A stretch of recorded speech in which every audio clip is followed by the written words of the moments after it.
자, 그러면 제1강 ESG2의 두 번째 시간을 시작하겠습니다. 저는 SMC 지속가능 경영센터의 센터장 류화실입니다. 다음 목차는 지속가능 경영에 대한 것입니다. 탄소 중립 실천과 LCA 정과정 평가, ESG 평판과 ESG 리스크 관리에 대한 내용입니다. 탄소 중립 실천에 대한 첫 번째 내용은 지구 온난화입니다. 온실 효과로 인해 발생하는 지구 온난화는 지구의 대기와 해양의 평균 온도가 장기적으로 상승하는 현상을 이야기하며 가장 큰 원인은 온실가스로 인해 태양 에너지가 방출되지 못해 발생합니다.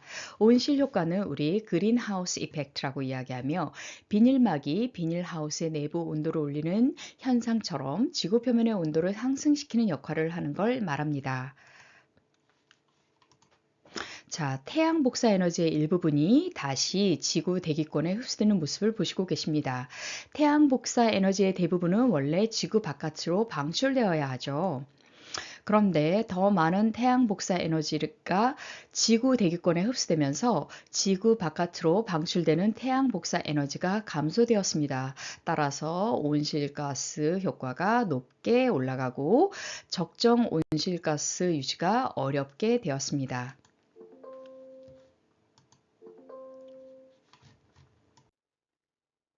탄소 중립 실천을 위한 온실가스 억제 노력이 필요합니다. 우리는 이산화탄소의 배출량과 흡수량을 같게 만들어 0으로 만들었을 때 탄소 중립을 이루었다고 이야기합니다. 온실가스 역시 배출량과 흡수량을 같게 만들 때 우리는 넷제로를 달성한다고 이야기하죠. 1990년 기후변화에 관한 정부 간 협의체 IPCC에서 제1차 기후변화 평가 보고서를 발표하였습니다. 1992년 브라질 리우데자네이루에서 유엔 환경개발회의를 개최하였고 유엔 기후변화 협약을 채택하였습니다. 1997년 교토에서 교토 의정서를 채택하였고 1915년 파리에서 제21차 당사국 총회 파리 기후변화 협약이 열리며 파리 협정을 채택되었습니다. 1918년 인천 송도에서 IPCC에서 발표한 지구온난화 1.5도시 특별보고서가 발표되었고 2050년까지 탄소 중립을 달성하도록 협약하였습니다. 자, 다음에 보시는 화면은 탄소 중립과 넷제로에 대한 비교 화면입니다. 탄소 중립은 7대 온실가스 중 이산화탄소 CO2의 순 배출을 제로화하는 것을 의미하며 이산화탄소 배출량을 상쇄할 정도로 이산화탄소를 흡수하는 대책을 마련하거나 탄소 배출권 등을 구매하는 활동을 통해 탄소 중립을 실현하도록 하고 있습니다. 넷제로는 온실가스 전체의 배출량과 흡수량을 같게 만들어 순 배출을 제로화하는 기업에 새로운 기회를 제공하겠다고 이야기하고 있습니다. 온실가스는 1997년 12월 교토 의정서에 의해 규정되었고 CO2, 메탄, 이산화질소, 소불화탄소, 과불화탄소, 육불화학, 산불화질소까지 7가지로 확대되었습니다. 자, 우리가 익히 알고 있는 6대 온실가스는 이산화탄소, 석탄 및 석유 연료에서 주로 발생을 하고 두 번째 메탄의 경우 가축, 사육, 습지, 음식물 쓰레기 등이 분해될 때 이러한 유기물 분해에서 많이 발생합니다. 아산화질소의 경우 폐기물 소각이나 질소 비료, 인공 비료에서 많이 발생하고 있고요. 수소불화탄소, 과불화탄소, 육불화학 등이 있습니다. 여기에 최근 산불화질소라고 디스플레이 화면이나 태양열 패널, LED를 만들 때 주로 발생하는 산불화질소를 포함해서 7대 온실가스로 규정하고 있습니다. 이산화탄소와 메탄, 아산화질소 이 세 가지를 포함했을 때 거의 91% 정도의 온실 효과를 발생시키고 있습니다.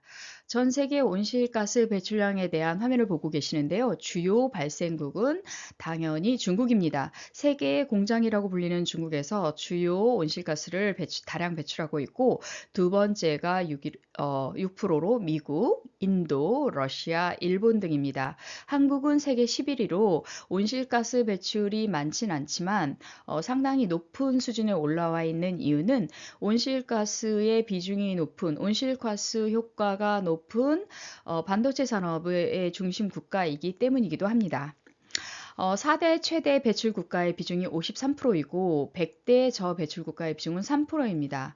자, 4대면 중국, 미국, 인도, 러시아가 53%의 온실가스를 배출하고 있다고 보시면 됩니다. 에너지 대 제품 탄소 배출량의 비중이 2050년 제품 부분에서 탄소 배출량을 감소시키도록 요구하고 있고, 현재 탄소 배출의 비중은 제품에서 45%, 에너지에서 55%가 되겠습니다. 2050년까지 순환 경제에 다다를 경우 철강, 시멘트, 플라스틱, 알루미늄, 식품 등에서 탄소 배출을 강력하게 절감해야 하는 요구를 받고 있습니다. 다음은 재생에너지인 아리백에 대한 내용입니다. 화면에 많은 회사의 로고가 보이시는데요. 얼마나 많은 기업들이 아리백을 선언했을까요? 저는 저기 이케아도 보이고, 그리고 GM도 보이고, 레고도 보입니다. H&M도 보이고, 그리고 어도비도 보이고, 소니도 보이네요. 자, 그러면 이렇게 많은 기업들이 아리백을 실천하겠다고 선언하였는데, 아리백이 어떤 것인지 한번 살펴볼까요?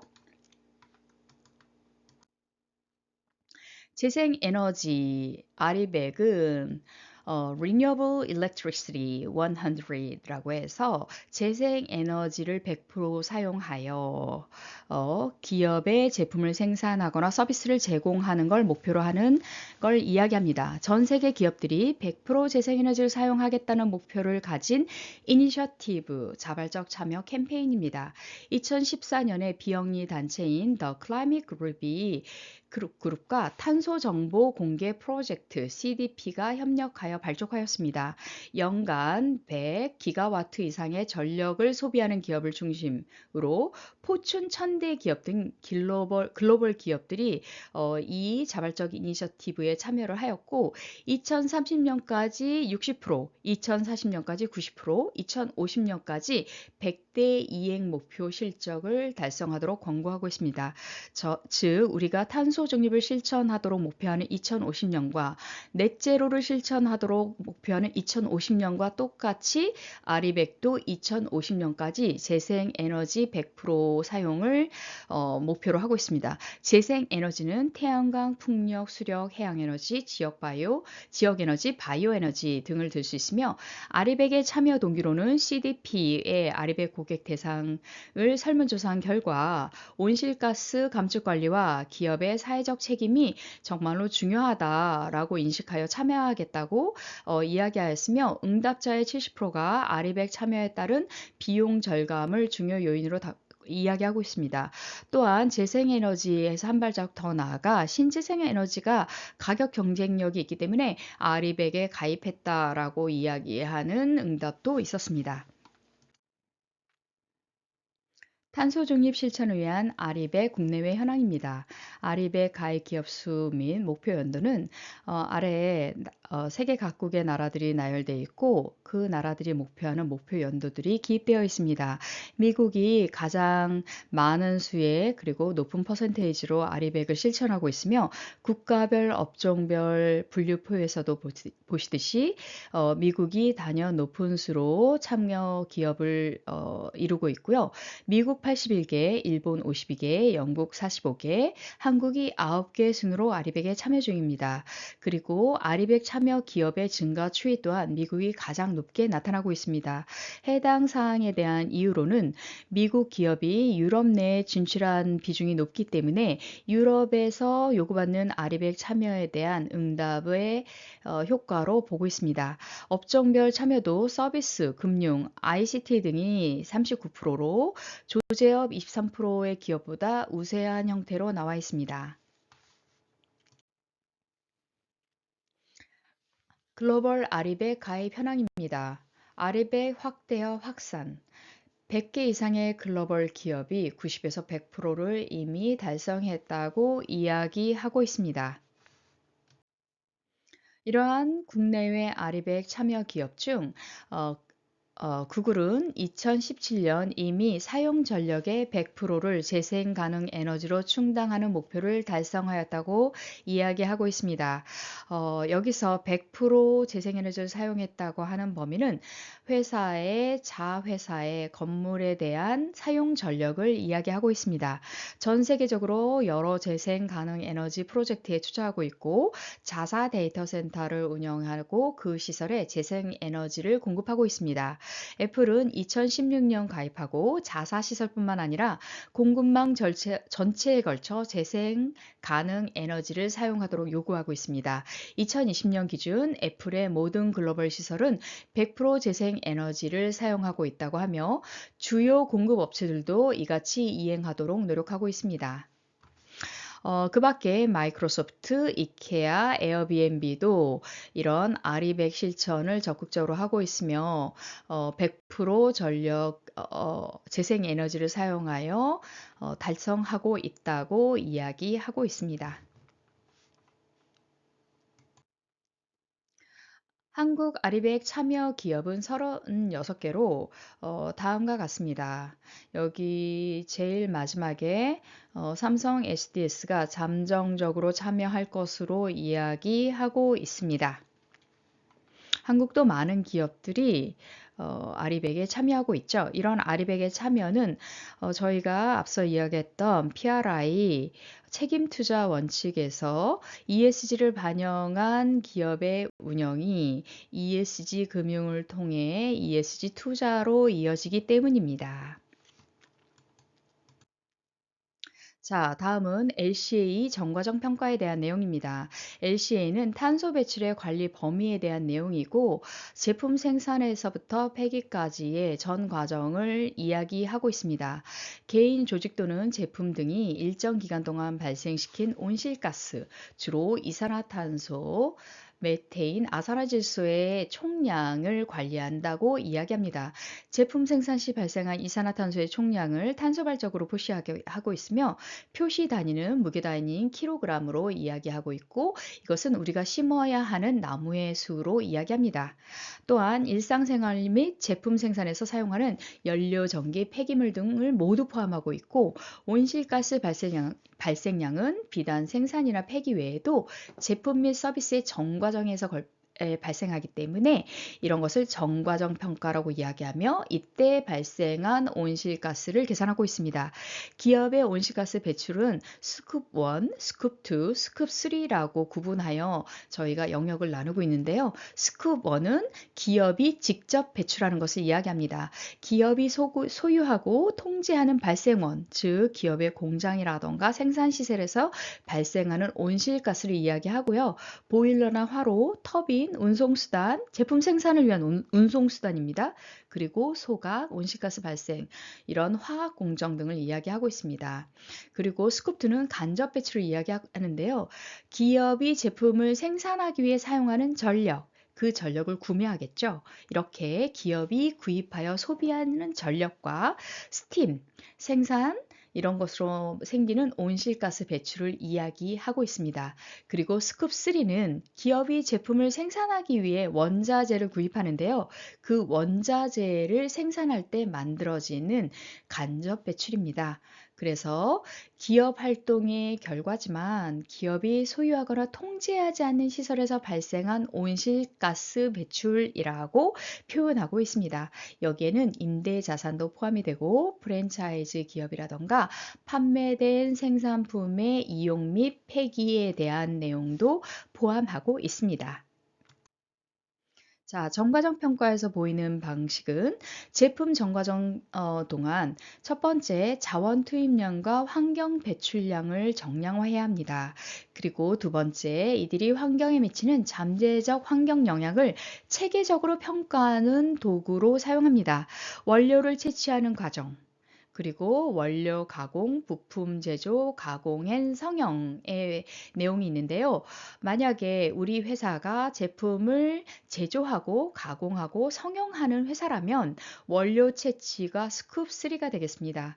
그리고 우리 회사가 자동차를 이렇게 해서 제조해서 판매하는 회사라면 그렇다면 원료의 가공과 부품 제조, 가공 성형까지가 스쿱 3가 되겠습니다. 즉, 판매하는 판매 회사, 판매 센터, 이런 것이 이를 이야기하는 거겠죠. 그리고 제품의 전 과정이라고 하면 연료를 주입해서 소비자가 사용하는 단계, 그리고 이러한 자동차가 폐기될 때 또 발생하는 우리 온실가스 이런 것까지 전부 다 평가하는 것을 전과정 평가라고 이야기하고 있습니다. 이러한 LCA 전과정 평가를 다시 한번 살펴보면 제품 생산 단계만을 고려하는 게 아니라 환경 영향을 판단하여 고려하지 못하고 누락된 영향들이 상당히 존재하고 있기 때문에 우리가 간접 배출, 즉 스쿱 3까지 계산하여야 한다. 우리가 측정하여야 한다라고 이야기하고 있는 것입니다. 그림에서 보시면 스쿱 1이 발생하는 배출량은 55,200 톤이 되겠죠. 그리고 스쿱 2, 스쿱 3로 가면 스쿱 3가 보이지 않지만 어마어마한 양의 이산화탄소 그리고 온실가스를 배출하고 있다고 계산하고 있습니다. 따라서 우리는 스쿱 1과 스쿱 2 이외에 스쿱 3까지 저희가 공급망 실사를 통해 이 온실가스를 배출하거나 감축할 수 있는 그런 대책을 마련해야 한다는 요구를 기업들이 받고 있는 상황입니다.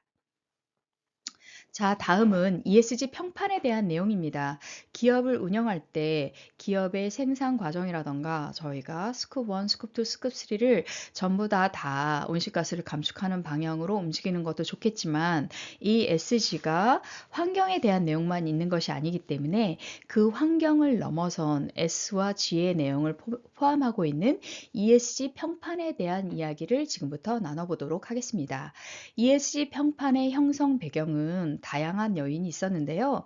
코로나19 위기가 지나고 난 다음에 우리 세계가 지속 가능의 개발 결과에 대해서 심각한 검토를 다시 하게 되었습니다. 그 이유는 계속해서 산업은 발전하고 있지만 극빈층이 증가하고 있고 저희가 문맹 아동이 아직도 1억 명 이상이 증가하며 아동 노동의 비율이 증가하고 있습니다. 그리고 보건 불평등이 전 세계적으로 일어나고 있고 제3세계 국가에서 임신과 출산을 위한 키트를 개발하는 그런 스타트업 기업이 있습니다.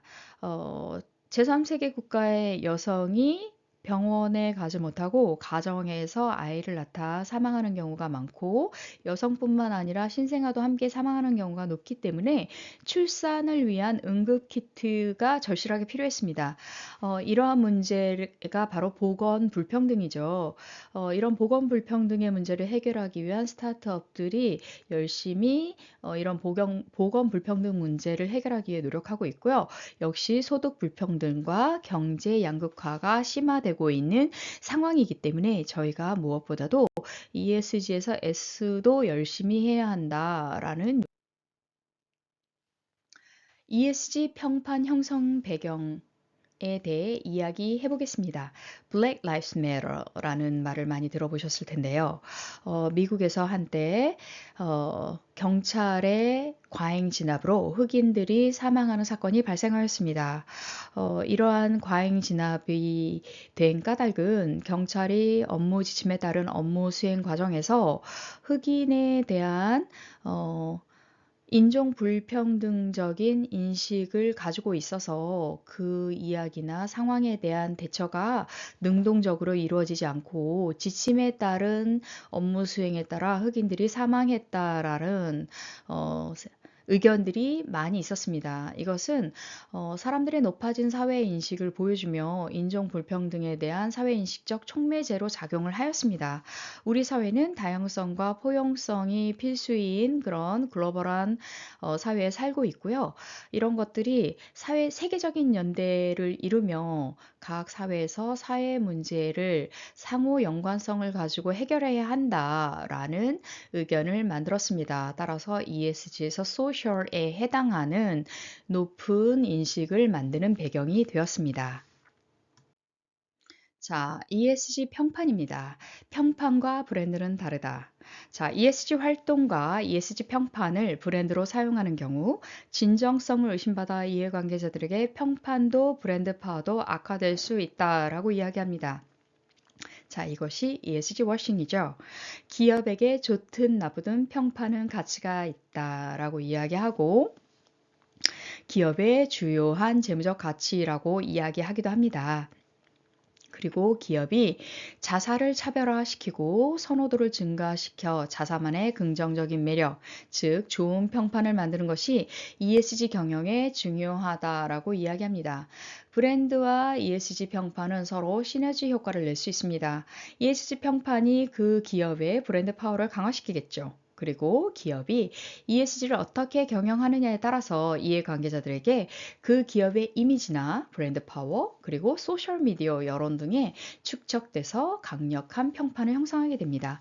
기업은 평판 관리를 제대로 하지 못하게 되면 기업의 주인이 통째로 바뀌거나 경영진이 물러나는 사례도 많이 있었습니다. 자, 기업이 고객에게 약속한 서비스나 제품에 중점을 두는 고객 중심적 개념은 무엇일까요? 그리고 기업이 고객뿐만 아니라 다양한 이해관계자의 신뢰 등에 초점을 맞추는 기업 중심적 개념은 무엇일까요? 자, 하나는 브랜드고 하나는 평판입니다. 어떤 것일까요? 네. 고객 중심적 개념은 브랜드이고 기업 중심적 개념은 바로 평판입니다. 자, 다음은 공급망 실사 요구에 대한 내용입니다. 기업이 좋은 평판을 만들고 어, ESG 경영을 잘 하기 위해서는 ESG 리스크를 관리하여야 합니다. 이런 ESG 리스크 관리에 공급망 실사 요구라는 항목이 들어와 있습니다. 글로벌 기업들이 많은 제품을 생산할 때 원료 채취, 제가 아까 말씀드린 스쿱 3에 해당하는 내용이 이 공급망 실사에 해당하는 내용인데요. 글로벌 기업들이 ESG 기반 공급망 관리 요구를 강화해야 한다라고 이야기되어지고 있어요. 저희 첫 번째와 두 번째 사진은 $2를 벌기 위해라고 되어 있는데 콩고의 어린이들이 $2를 벌기 위해 채석장에서 코발트를 채취하고 있는 사진입니다. 사실 아기가 아기를 안고 저 채석장에서 일을 하고 있는 모습은 매우 안타깝게 보입니다. 물론 이제 아이를 낳았으니까 아기라고 말을 할 수는 없겠지만 성숙한 어른으로 보기에는 다소 어린 모습이기도 하고 저 품에 안긴 아기가 저기에 나와 있는 것도 굉장히 좀 마음이 아프죠. 그리고 이 전자제품의 배터리로 들어가는 코발트 같은 경우엔 매우 주요한 광물이기 때문에 많은 수요를 감당하기 위해 많은 인원이 투입돼서 이런 코발트 발굴 작업을 하고 있을 때 거기에 어린아이들이 동원이 되고 이 어린아이들이 독성이 무엇인지 모르는 상태에서 화학물질에 무방비로 노출되고 있는 문제가 발생하고 있습니다. 따라서 배터리를 생산하는 업체 같은 경우엔 이런 코발트를 생산하는 콩고, 이 콩고의 작업장이 제대로 관리되고 있는지 그 배터리 회사가 관심을 가져야 한다라는 것이 공급망 관리에 대한 내용입니다. 그리고 그 옆에 사진을 보면 우리가 하얀 석유라고 부르는 리튬, 이런 리튬도 딜레마를 가지고 있습니다. 리튬은 이런 리튬을 채굴하기 위해서 물에서 이 리튬을 뽑아내 올리는데 이런 환경 파괴가 매우 심하게 늘어나고 있어서 환경을 보호하자니 공급의 부족을 불러일으키고 공급을 하자니 환경 파괴가 가속화되고 있는 그런 형태의 문제를 보여주고 있습니다. 그리고 맨 마지막 사진은 H&M의 방글라데시 공장 사진입니다. 지진으로 공장이 무너지면서 100명 이상이 사망하는 사건이 발생하였는데요. 어떻게 그렇게 작은 공장에서 많은 사상자가 났느냐라고 봤을 때 굉장히 가건물로 지어진 공장에서 열악한 환경이죠. 그것에서 하루에 16시간을 옷을 생산하는 일에 시달리던 노동자들을 발견하게 되었습니다. 따라서 소비자들은 "우리는 피로 짠 옷을 입고 싶지 않다."라고 H&M에게 의견을 밝히며 제품을 생산하는 공장을 이렇게 잘 그 공장에서 인권 문제가 발생하지 않는 사람의 기본권을 지키는 상태에서 제품을 생산하도록 요구하는 것 또한 공급망 관리에 대한 요구 내용입니다. 자, ESG 리스크에서 또 다른 중요한 항목은 임직원의 가치입니다.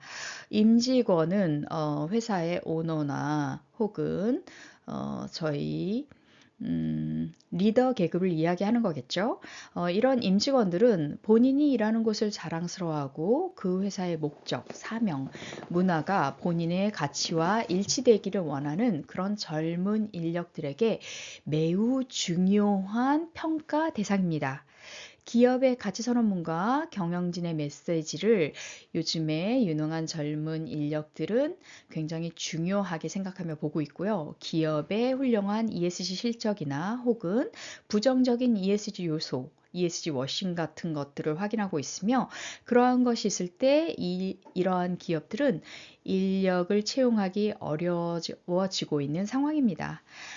미래의 젊은 세대가 관심을 가지고 있는 ESG는 향후의 부의 움직임이 실제로는 미래의 젊은 세대의 노동력에 해당하는 이야기이기 때문에 그들이 ESG를 어떻게 바라보고 생각하느냐는 매우 중요한 요소가 아닐 수 없습니다.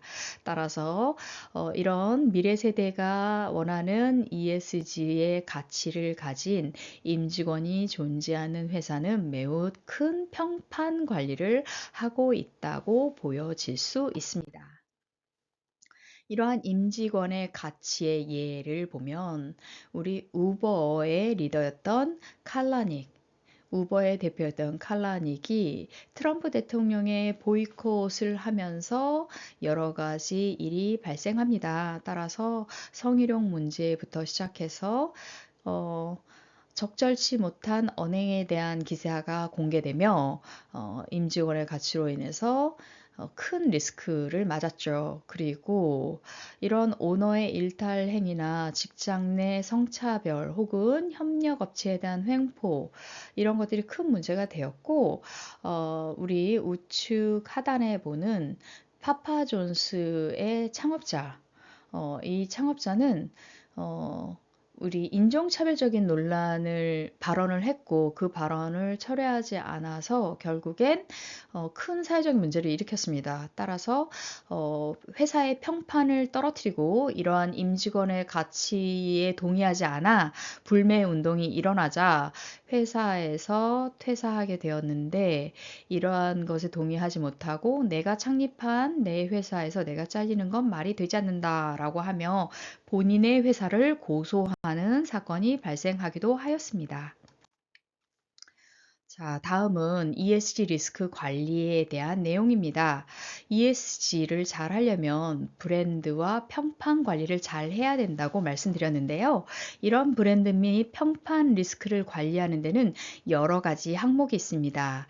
브랜드 리스크, 그리고 크리에이티브 개발 리스크, 커뮤니케이션 리스크, 미디어 리스크, 데이터 보안 리스크, 그리고 계약 및 법률 리스크, 벤더, 공급망 관리에 대한 리스크, 전략에 대한 리스크, 이렇게 다양한 리스크들이 존재하고 있고 이런 것을 관리하기 위한 관리 프로그램이 회사에 존재해야 합니다. 그래서 첫 번째 평상시 평판 관리 방법 이 존재하는데요. 기업의 취약점을 분석하고 브랜드의 문제를 파악해서 이해관계자를 식별하며 위험을 식별하고 핵심 위험 지표 KPI를 만들고 그리고 키 리스크 인디케이터를 한 후에 브랜드를 강화하고 위기 대응의 사전 준비를 행해야 합니다. 그리고 이렇게 평상시 평판 관리를 하고 나면 위기가 발생했을 때 위기 대응용 평판 관리 프로그램이 작동합니다. 이때는 브랜드 방어 전략과 위기 커뮤니케이션을 사용하는데요. 브랜드 방어 전략은 자기 반성, 그리고 브랜드 커뮤니케이션, 그리고 내부 직원을 케어하며 위기의 커뮤니케이션은 어떠한 문제가 발생했을 때 사과의 당위성을 먼저 검토합니다. 이것이 기업에서 사과할 일인가, 반드시 사과가 필요한가를 검토한 후에 사과의 당위성이 해당이 된다면 사과의 원칙을 준수하여 사과합니다. 사과의 원칙은 아주 간단하죠. 일단 잘못했다고 이야기합니다. 그리고 변명하고 싶고 어떠한 이유를 대고 싶지만 꾹 참았다가 위기 직후 평판을 회복하는 넥스트 평판 회복 프로그램을 돌립니다. 그러면 이때 신뢰 회복 프로그램을 가동합니다. 그래서 우리 익히 아는 문제를 일으켰던 대기업의 오너들이 한동안 시간이 지난 후에 갑자기 연탄봉사를 한다던가 혹은 김장을 담그는 뉴스를 많이 보게 됩니다. 그것이 신뢰 회복 프로그램 가동에 해당하는 내용이겠죠. 그래서 브랜드 가치를 향상시키고 기업 문화를 혁신시키도록 노력하는 형태로 관리되고 있습니다. 평판 리스크를 위해서는 다음 같은 요소들을 분석해야 합니다. 얼마나 이슈가 자주 발생하는가, 그리고 얼만큼 영향을 미치고 있으며 그 범위는 어디까지인가, 그리고 잔존 효과의 방향성, 이게 시간이 지나며 따라서 잊혀질 문제인지 혹은 더 확대될 문제인지를 생각해 보는 것입니다. 그리고 네 번째, 해당 이슈가 영향을 미치는 주요 이해 관계자, 누가 이 이슈에 영향을 받는가를 생각해서 이에 대한 방어와 대책, 그리고 신뢰 프로그램 가동의 방향성도 달라진다고 할 수 있습니다. 아주 유명한 분이 나오셨는데요. 워렌 버핏이죠. 워렌 버핏이 이렇게 말씀하셨습니다. 명성을 쌓는 데는 20년이 걸리지만 망치는 데는 5분이면 충분하다. 얼마나 우리가 이 리스크 관리를 잘 해야 되는지에 대한 교훈을 주고 있다고 생각합니다. 다음 목차는 친환경 경영입니다. 가치 소비와 미닝아웃, ESG 워싱에 대해 이야기해 보겠습니다. 첫 번째, 가치 소비의 등장. 어떻게 가치 소비가 등장했을까요? 저희 ESG 경영에 대한 국민인식 조사 결과에 대한 내용입니다. 2021년 대한상의에서 발표한 내용이고요. 제품을 구매 시 기업의 ESG 활동을 고려한다라는 응답이 63%, ESG 활동에 부정적인 기업의 제품을 의도적으로 구매하지 않는 경험이 있다라고 한 게 70%, 그리고 ESG 우수 기업 제품의 경우 추가 가격을 지불하고 구매할 의사가 있다가 88%로 응답되었습니다. 자, 이러한 걸 잘 반영하고 있는 MZ세대의 가치 소비에 대한 표가 오른쪽에 있습니다. meaning out. 가격 품질 외에 여러 다른 요소들을 통해서 개인의 신념을 표출한다라는 게 28%고요. 우리 돈줄 내준다. 누군가 무엇을 잘했다라고 하면 우리 가서 돈줄 내줍시다라고 유튜브나 어디 블로그 같은 곳에 많은 말들이 있습니다. 이렇게 그 물건을 구매해 줌으로 인해서 돈으로 혼을 내준다, 역으로 칭찬해 준다라는 게 10%였고요. 가심비, 가격 대비 심리적 만족을 추구하는 게 46%입니다. 바이콧, 구매 운동, 혹은 불매 운동에 대한 반대말이죠. 이게 6.1%, 그리고 플렉스, 어떤 걸 자랑하기 위해서 과시형 소비를 하는 게 7.9%라고 대한상의에서 발표했습니다. 자, 가치 소비가 등장한 그 이유 중에 한국이 어떠한 문제를 가지고 있기 때문에 가치 소비가 등장했을까라는 고민을 해본 적이 있습니다. 동아시아 연구원에서 발표한 자료에 의하면 2023년 기후변화와 환경 문제에 대한 인식이 41%, 자, 이것은 북한 핵미사일의 위협과 기후변화에 대한 응답에 이 두 가지 항목을 놓고 어떤 것이 더 중요합니까? 라고 물었을 때 2023년은 기후변화와 환경 문제가 중요해요 라고 했던 게 41%지만 2024년엔 51%로 북한의 핵미사일 위협만큼 높다고 느꼈습니다.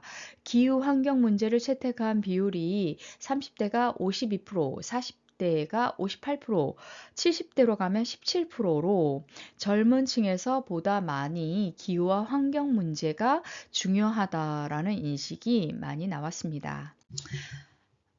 디지털 기술 발전과 MZ 세대의 부상이 가치 소비에 큰 영향을 주었습니다. 55%의 사람이 사회나 환경에 도움이 되는 제품을 구매하겠다라고 대답했으며 52%는 관심 있는 사회 문제에 대해 지지하는 기업의 제품이나 서비스를 구매하겠다라고 대답하였고요. 45%는 해당 기업의 사회적 책임에 대한 노력을 친구나 가족에게 이야기하였다라고 이야기했습니다. 저희 가뚝이라고 부르는 회사가 하나 있죠. 선행을 많이 하는 회사에 대해서 이런 소비자들이 애칭을 지어주는 형태가 많이 보여지고 있습니다. 이런 MZ세대가 등장하고 이런 MZ세대는 디지털과 소셜미디어를 능숙하게 사용하는 특징을 가지고 있고 그 안에서 자기 표현 욕구를 강하게 표출하고 있고 이전 세대와 달리 소유보다는 공유 가치를 추구하는 경향을 보이고 있습니다.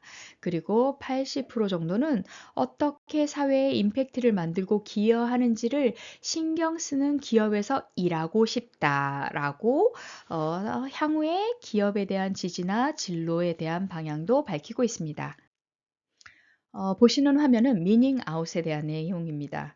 미닝 아웃, 신념과 커밍 아웃, 벽장에서 나오다, 신념을 벽장에서 꺼낸다 라는 뜻의 미닝 아웃은 제품이나 서비스에 대한 소비를 통해서 자신의 신념이나 가치를 적극적으로 표현하는 행위입니다. 정 가운데 보이면 귀여운 토끼가 보이고 아주 멋진 공유가 손을 귀로 쫑긋 올리고 있는데요. Forever Against Animal Testing이라고 써 있습니다. 영원히 동물 실험을 반대합니다라고 이야기하는데 실제로 많은 화장품이 시판되기 이전에 인체에 무해하다는 걸 증명하거나 실험하기 위해 동물 실험을 진행하고 있습니다. 그래서 토끼의 눈에 우리 아이섀도우 같은 걸 집어넣기도 하고 이렇게 해서 동물이 얼만큼 반응하는지를 실험하는데 그러한 것들이 너무 잔인하다 혹은 그런 행동을 나는 지지하지 않는다라고 이야기하면서 그렇지 않은 기업의 제품을 구매하는 거죠. 광고는 러쉬 회사의 광고가 되겠습니다. 러쉬 회사는 이런 애니멀 테스팅, 동물 실험을 반대하는 걸 캐치프레이즈로 내걸고 MZ 세대의 많은 지지와 응원을 받고 있습니다. 이런 것들이 미닝 아웃이라고 이야기하며 신념을 소비한다라고 하고 있는 것입니다. 또 다른 의미로 나는 가치 소비자입니다라고 대답을 하고 있고요. 79%가 그렇다라고 이야기했고 ESG 활동 분야 중 가장 관심 있는 분야는 역시 환경이 64%로 가장 높았습니다. 사회적인 문제를 29%로 이야기하고 있고 어떤 친환경 활동을 실천하고 있나요? 라고 했을 때 리사이클링이 40%, 플라스틱 프리가 36%, 제로 웨이스트가 29%로 매우 높은 친환경 활동을 하고 있는 것으로 응답하고 있습니다. 이러한 미닝 아웃의 예에 나이키 신발이 보이고 있습니다. 나이키의 저 신발은 아래 보이는 어구의 폐어구로 만들어진 신발이고 저 폐어구로 신발을 만드는 까닭은 바닷속에 버려지고 있는 많은 어구들에 집중해야 합니다라는 캠페인성 내용을 담고 있는 것입니다. 바다의 쓰레기 중 많은 부분이 거의 90% 이상이 바다에 버려지고 있는 저런 어구들이고 그런 어구들이 수거되고 있지 않습니다. 그래서 대형 어조선들이 어구를 바다에 버리지 못하도록 소비자의 관심을 촉구하는 제품 생산의 예가 되겠습니다. 가운데 보이는 저 가방들은 소방복으로 만들어진 가방입니다. 저 119 레오라는 브랜드는 소방관을 지켜주는 브랜드라고 이야기를 하고 있는데요. 실제로 소방관이 입다가 더 이상 방염 효과가 없어 사용하지 못하게 되는 낡은 소방복을 재활용해서 만든 제품입니다. 그렇다면 이미 불이 나서 재와 화염에 오염된 소방복이 어떻게 저렇게 큰 가방이 예쁜 가방이 되었을까라는 의문을 갖게 되는데요. 이런 소방복은 실제로 화학약품을 사용한 공정을 거치게 됩니다. 일반 세제나 세탁으로는 오염물질들이 다 제거되지 않아서 좀 독한 강력한 화학 제제를 약재를 사용하여 가방을 만들 수 있도록 천을 세척하고 있습니다. 이런 119 레오의 소방관 브랜드는 PTSD를 겪고 있는 외상 후 스트레스 장애를 겪고 있는 소방관을 지지하고 후원하기 위해 일정 금액 이상이 사용되고 있기 때문에 소비자들이 이러한 사회적인 문제에 집중하고 그런 문제를 우리가 해결해야 한다라는 의미, 캠페인적 의미를 담고 있는 제품의 예라고 보실 수 있겠습니다. 그리고 우측에 프라이타과 파타고니아가 보이고 있죠. 이 두 기업도 업사이클링과 제로 웨이스트를 실천하는 기업의 예가 되겠습니다. 그리고 미닝 아웃과 가치 창출에 대해 보고 계십니다. 쓰레기의 대변신이라는 업사이클링. 자, 이거는 재활용 경제에 대한 내용인데요. 버려져야 하는 쓰레기로 또 다른 어떤 것을 만들고 있습니다. 그것은 실제로 지속 가능한 순환 경제는 아니지만 이렇게 무가치하게 버려지면 안 됩니다. 이 제품이 나올 때까지 발생시킨 탄소의 가치를 생각한다면 우리가 이것을 폐기하지 않고 한 번 더 사용함으로 인해서 그 사용된 탄소의 가치를 더 높이는, 더 소중히 하는 행동이라고 이야기할 수 있습니다. 따라서 기업들이 제품을 만들 때 폐기물이 다시 재활용되는 리사이클을 생각해서 물건을 설계할 수 있도록 하는 장치적인, 중간적인 구조라고 생각하실 수 있습니다. 자, 이러한 미닝아웃의 가치와 한계에 대해서도 이야기하고 있는데요. 가운데 보이시는 건 파타고니아의 재활용 섬유로 100%를 이용해서 제작한 점퍼가 되겠습니다. 이런 미국의 블랙 프라이데이에 엄청난 할인율, 80%의 할인율을 보이는 그 기간에 Don't buy this jacket 이라고 해서 이 자켓을 제발 사지 마세요 라고 광고를 했죠. 소비가 아주 저렴한 금액의 소비를 하더라도 결국 그것은 소비이기 때문에 그 저렴한 금액의 소비가 이기는 것이 아니라 사지 않는 게 이기는 것이다 라고 이야기를 하고 있고요. 파타고니아는 여러 가지 환경 활동을 하고 있으며 낡은 옷을 다시 고쳐 입도록 홍보하고 있습니다. 그래서 자사의 제품을 가져오면 계속해서 수선을 해주고 얼만큼의 옷들이 수선되어 다시 사람들이 사용하고 있는가에 대한 그 수치를 홈페이지에 게시하고 있기도 합니다. 이런 훌륭한 활동을 하고 있는 파타고니아 같은 기업들이 많이 존재하지만 한편에서는 과도한 가격 프리미엄이 있다라고 이야기하기도 하고 약간 일회성 소비로 어떤 환경 활동을 하거나 ESG 활동을 했다라는 만족감을 줄 수 있는 문제도 있다. 이런 것이 슬랙티비즘이라고 이야기하는데 슬랙티비즘에 대한 내용도 있습니다. 그리고 사람마다 다 개인차가 있는데 너무 다양성을 간과한 행태가 이루어지고 있다라고 이야기도 하고 있지만 여전히 이러한 미닝아웃이나 가치 소비는 지속 가능한 소비로 가기 위한 중간 단계로 거쳐가는 단계라고 생각하고 있습니다. 자, 다음에 보실 것은 ESG 워싱입니다. ESG 워싱은 그린 클레임 지침이라고 이야기하기도 했는데요. Green Claim Directive라고 이야기합니다. EU가 2024년 5월부터 그린워싱 방지 규칙을 통과시켜 에코라고 하고 주장하고 있는 광고나 상품 표기에 주장의 근거가 없다면 주장을 하지 못하도록 하는 단속을 시작했습니다. 유럽연합은 2023년 5월부터 그린워싱 방지를 시작하였으며 기업의 친환경 주장 및 표시는 증거를 입증해야 함을 의무화했습니다. 기업이 자사의 제품 및 서비스의 친환경성을 주장할 경우 원자재부터 최종 제품까지 전 생애 주기 LCA별 환경 영향을 입증해야 합니다.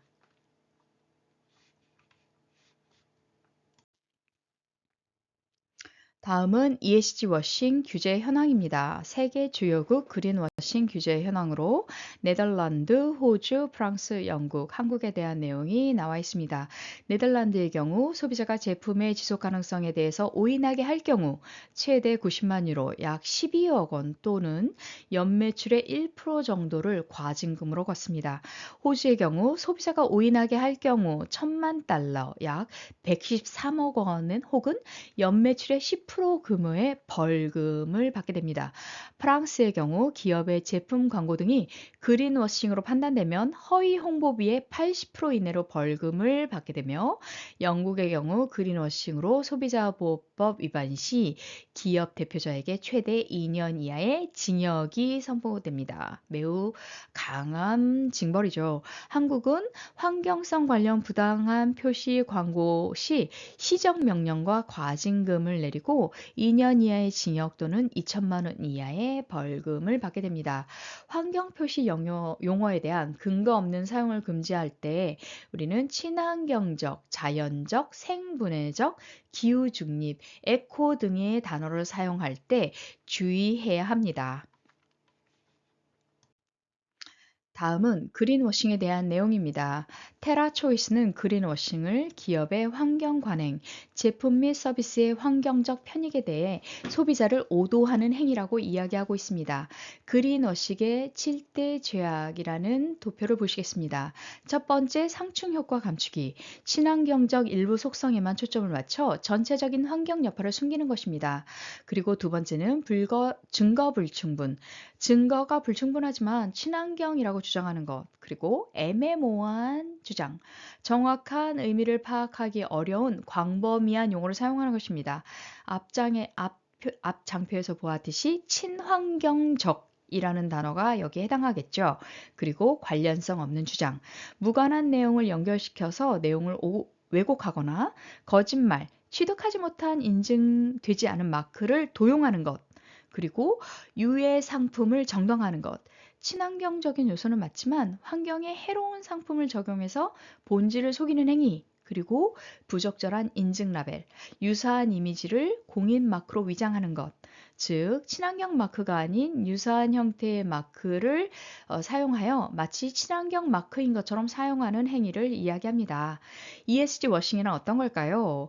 제품 서비스 조직이 ESG 속성과 성과를 허위, 과장, 축소, 은폐, 생략 등의 방식으로 광고, 홍보, 마케팅 수단으로 사용합니다. 이를 통해 경제적, 사회적 이득을 누리는 행위가 바로 ESG 워싱입니다. 즉, 평판을 높인다거나 브랜드 가치를 높이는 그런 행위를 ESG 워싱이라고 할 수 있는 것이죠. ESG 워싱을 통해 발생하는 그린 워싱, 그리고 그린 워싱에 대한 사회 문제는 다음과 같습니다. 첫 번째, 소비자 등 이해관계자의 신뢰를 파괴합니다. 두 번째, 시장 질서와 ESG 생태계를 교란합니다. 세 번째, 녹색 제품 개발 의지와 투자 욕구를 저하시킵니다. 네 번째, 환경, 사회적 문제를 악화시키는 문제를 발생시킵니다.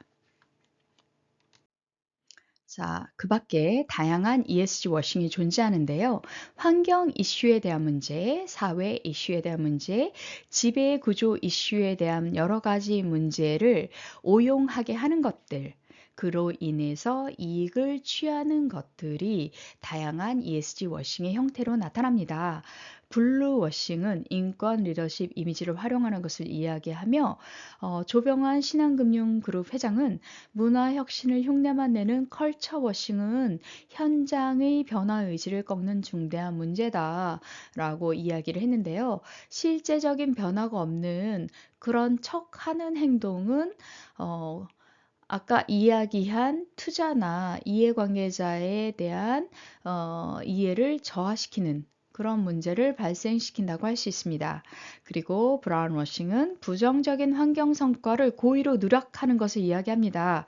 실제로 기업 영업 활동 중 이산화탄소를 억제해서 탄소 발생을 저감시킨 기업의 제품이 있다고 한다면 탄소 발자국을 저감시켰다라고 하는 부분만 강조를 하고 그 과정에서 공급망에서 발생하는 인권에 대한 문제, 그 문제를 누락시킵니다. 그러면 여기에 브라운 워싱이 발생되는 거죠. 그리고 임팩트 워싱은 근거가 빈약한 내용을 과시하는 그런 문제가 있습니다. 그래서 실제로는 큰 영향을 발생시키지 못하고 있지만 마치 큰 영향이 있는 것처럼 허위 과정 광고하는 것들 예전에 저희가 테크 워싱이라고 테크 기업들이 엄청난 성장 잠재력이 있는 것처럼 임팩트 워싱을 한 사례가 많이 있었습니다. 이런 것들이 ESG 워싱의 다양한 형태의 예로 볼 수 있습니다. 자, 여기까지 ESG에 대한 이해의 강의를 마치겠습니다. 전라남도 환경교육센터와 함께하는 지속 가능한 미래를 위한 노력에 동참해 주셔서 감사합니다.